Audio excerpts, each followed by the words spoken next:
Welcome to Simply Scottish, a podcast of all things Scottish, with music, features, interviews, and more, on the web at www.simplyscottish.com.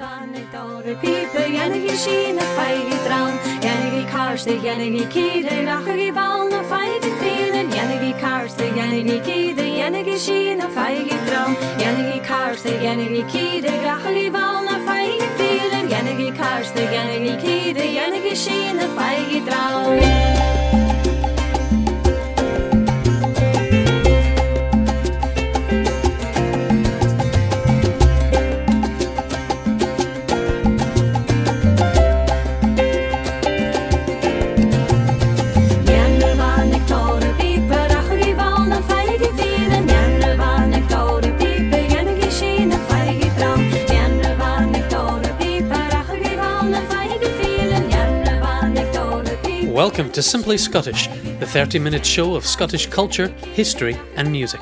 I'm Andrew McDiarmid. Glad you could join me today. Our opening music is Salsa Celtica, a potent mix of Afro-Latin salsa and Scottish and Irish traditional music. You'll hear more from their brand new album in a few minutes.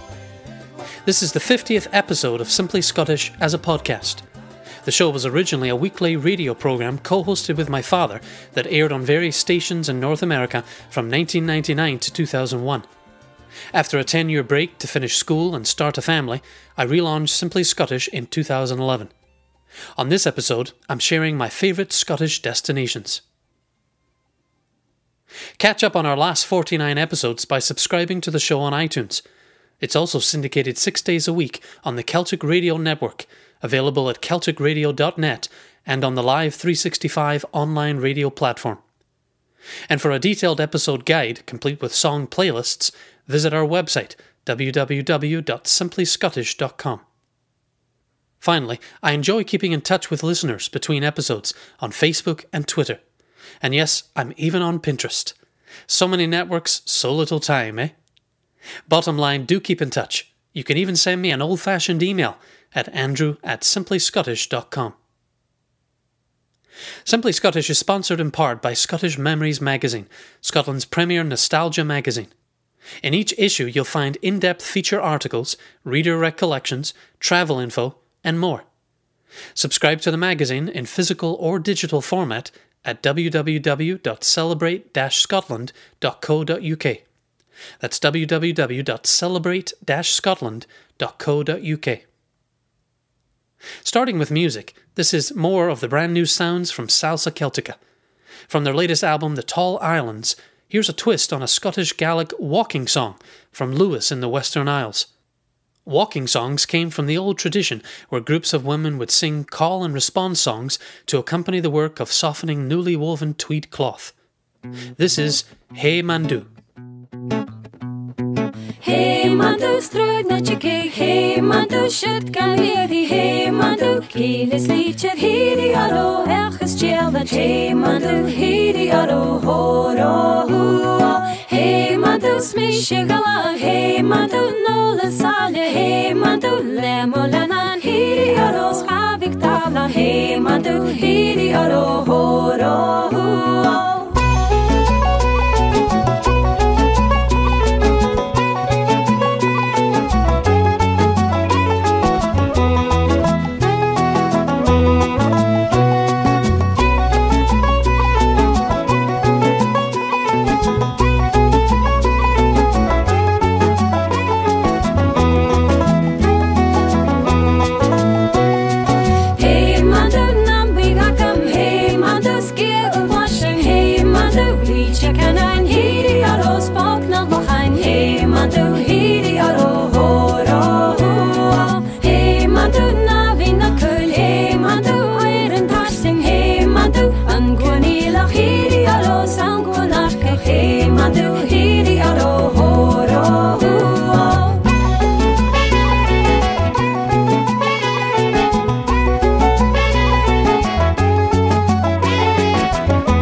shit kan heri hey mandu kiles licher heri aro erges chelet hey mandu heri aro horo hey mandu smishigala hey mandu no le sale hey mandu lemolanan heri aro schavik talan hey mandu heri aro horo.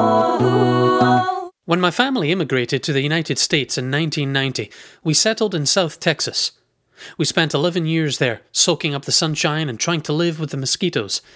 Bordered by the Rio Grande and Mexico, this was cowboy country with lots of palm trees, Tejano music and southern flair. And yet, even here, Scottish heritage was evident. We lived in Cameron County, named after Ewan Cameron, who travelled from Scotland to Texas during the Texas Revolution and is remembered for his service to the region. I attended my first 3 years of college at a branch of the University of Texas, located in the town of Edinburgh, named after Scotland's capital city. My family was part of a Scottish Society of South Texas, and my father and I often received compliments from locals as we played Scottish traditional music that featured the violin and the accordion, two instruments that also feature heavily in Mexican music.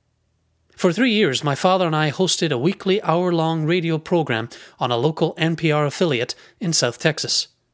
People enjoyed the mix of culture, history, recollections, and music. Eventually, the show spread to stations in Tennessee, West Virginia, South Carolina, and Ontario, Canada. When we decided to move to Seattle, Washington in 2001, we put the show on hold.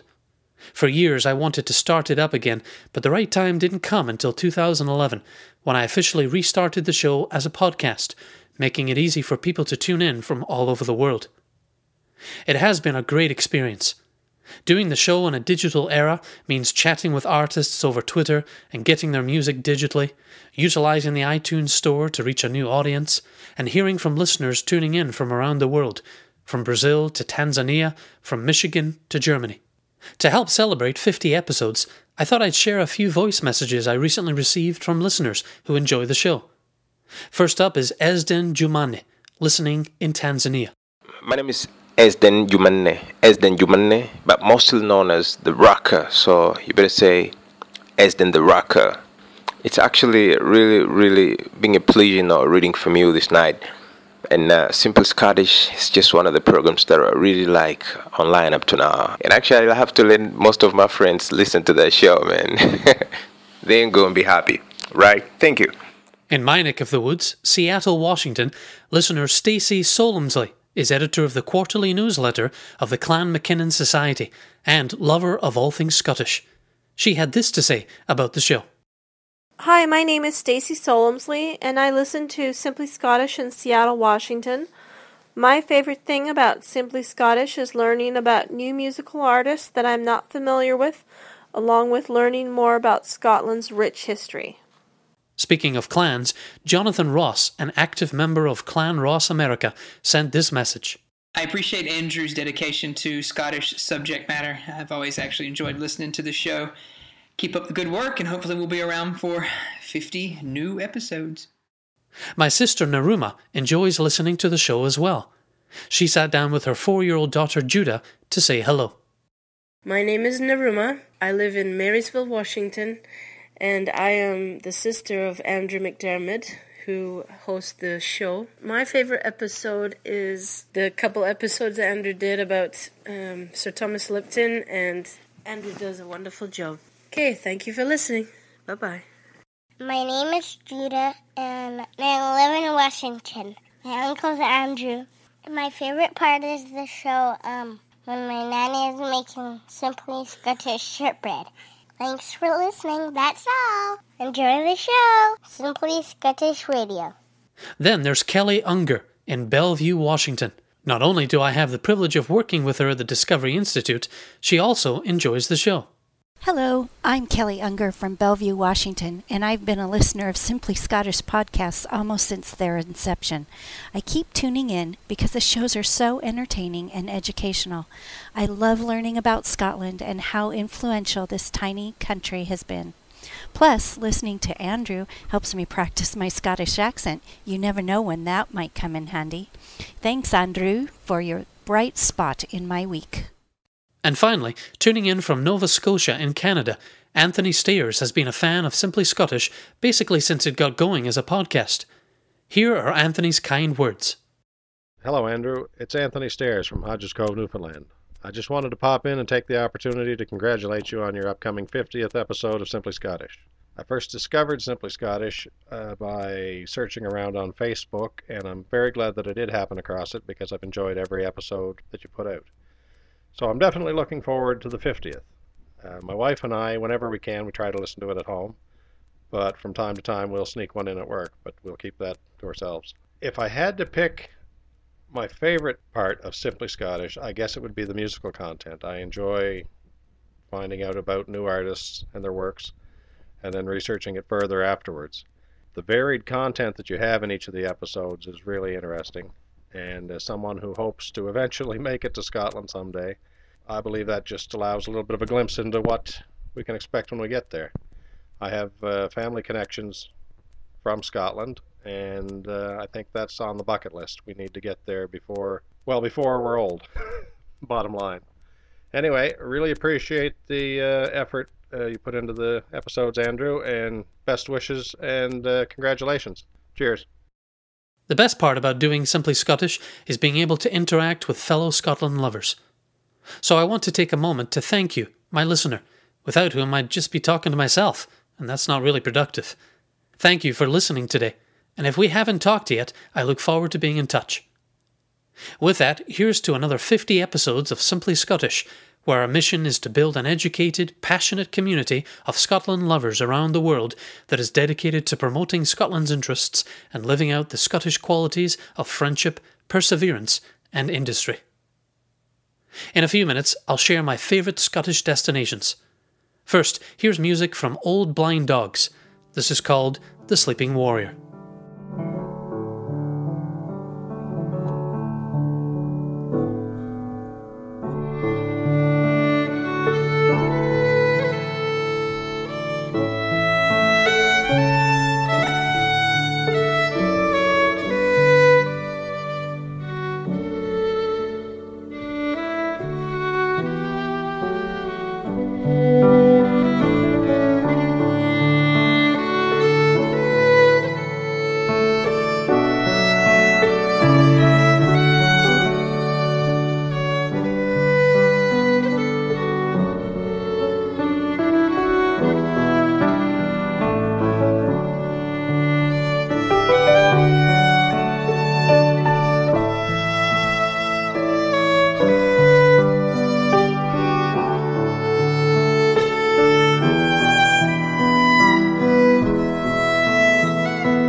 You're listening to Simply Scottish.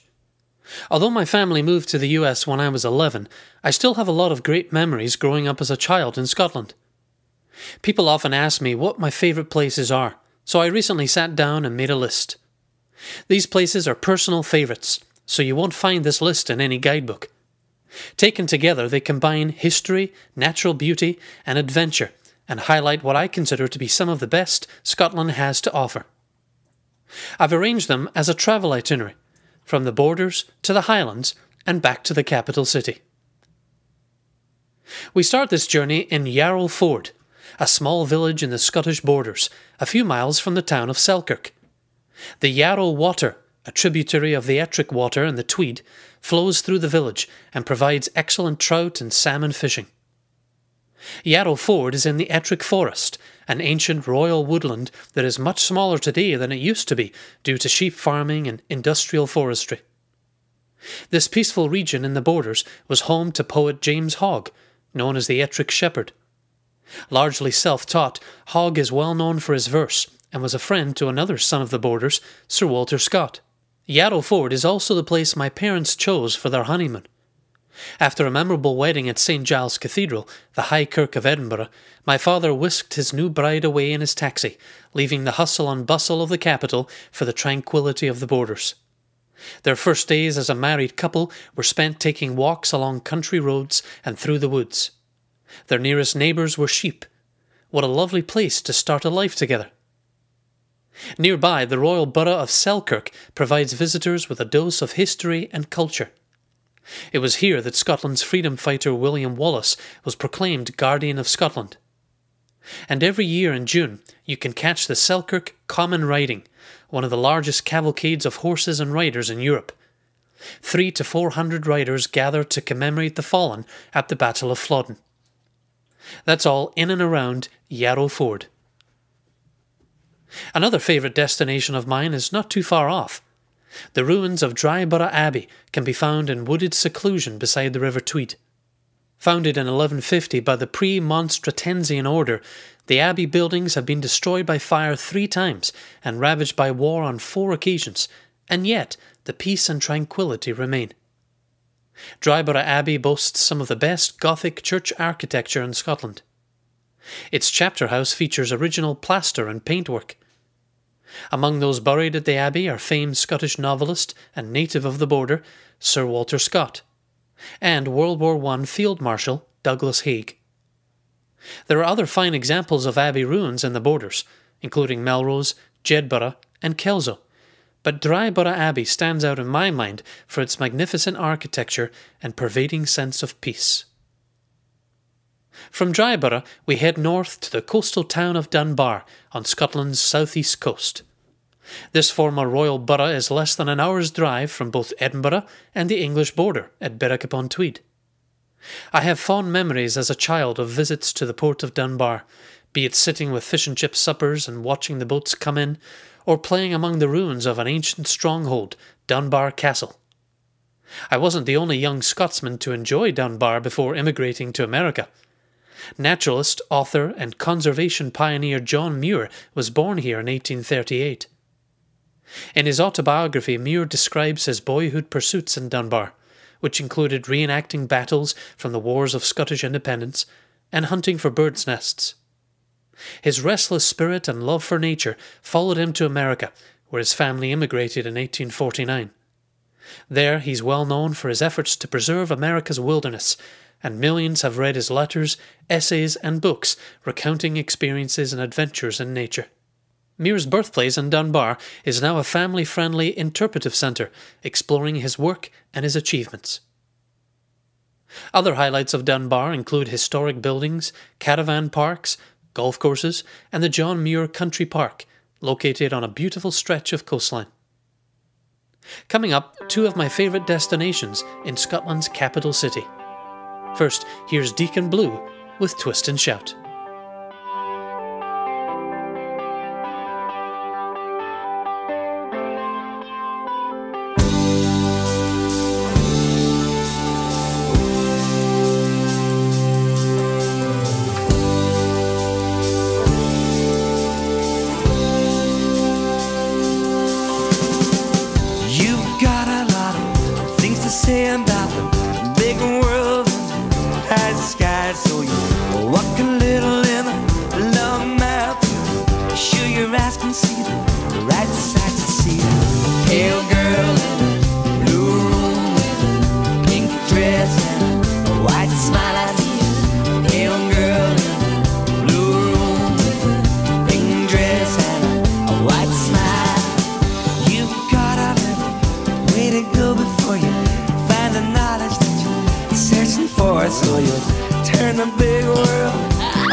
would say forever.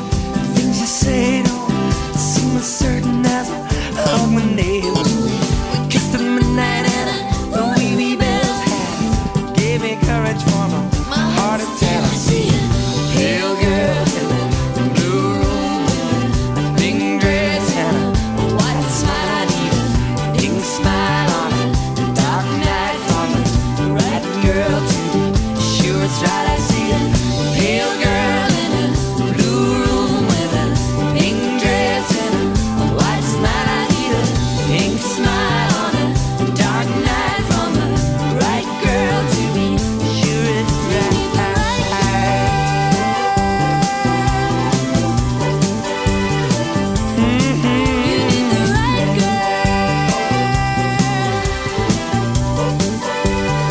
Come on, come on, come on, come on, come on, baby.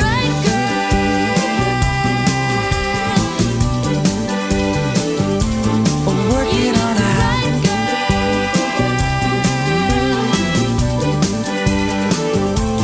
Just dance out.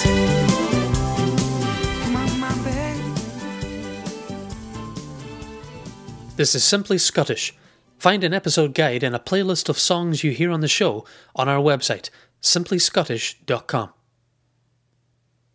From Scotland's borders and the seaside town of Dunbar, we move into Edinburgh for my next two favourite destinations. One of the main thoroughfares of Edinburgh's Old Town is the Royal Mile, a cobblestone street that runs from Edinburgh Castle to Holyrood Palace.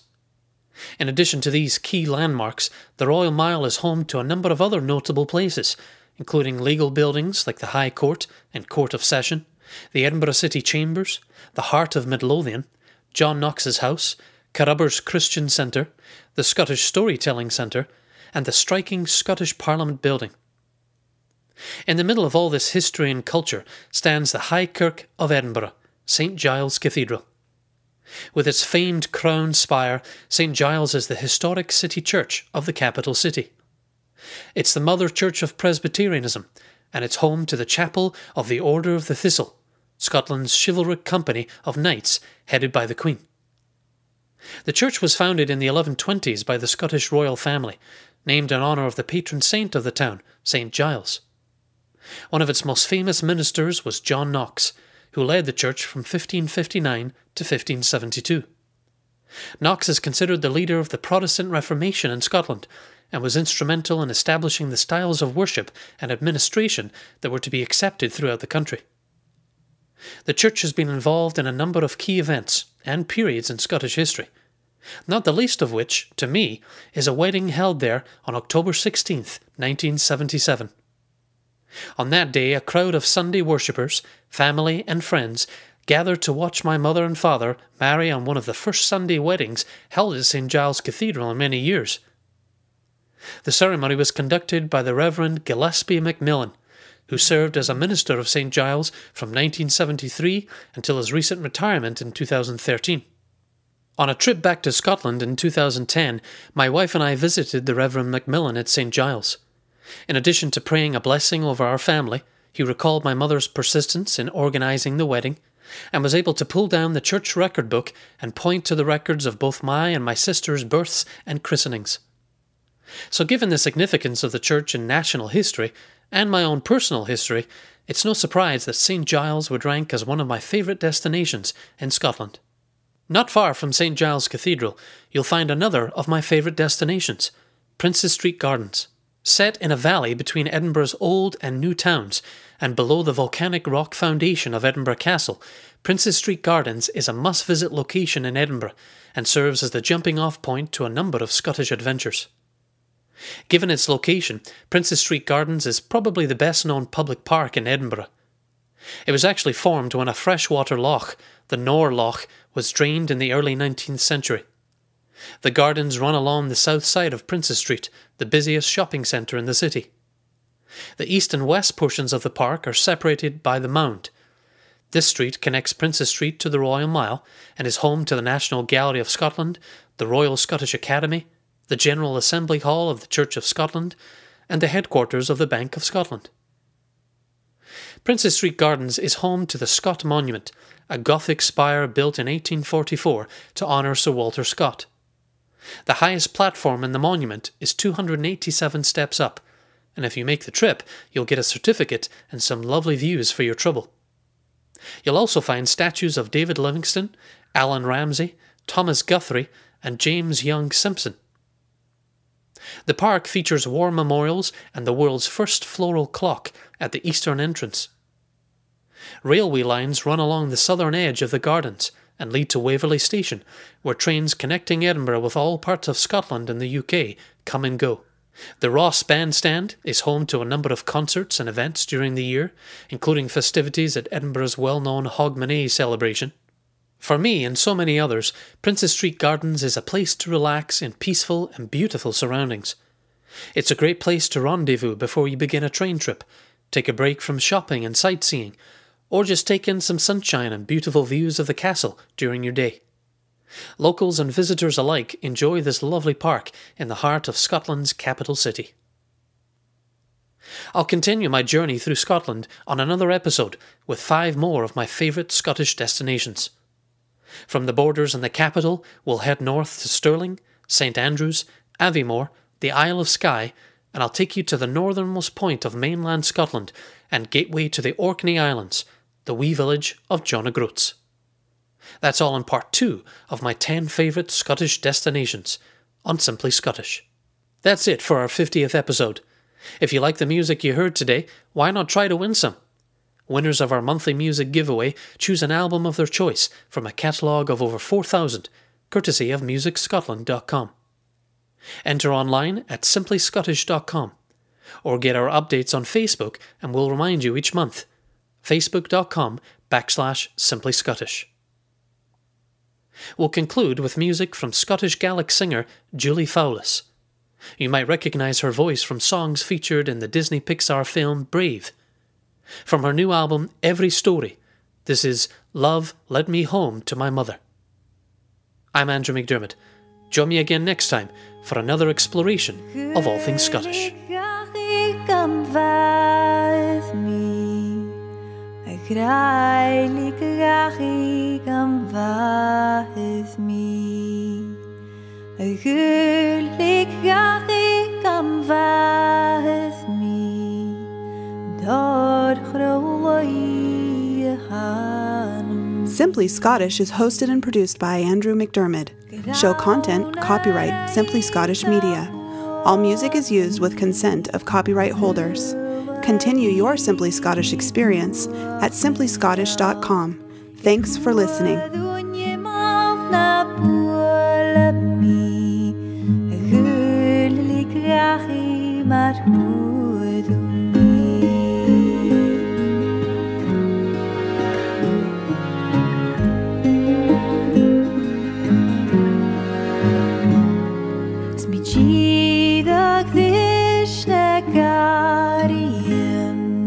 Tjarna gerish na fadichem Gan hacher fleskach bij al vu Schad hier gepoon gachastes vu Get weder to krauw agus kerig ga Get weder to eche begutuf ga Get weder to shen agus dunje ga Gullig gachi mar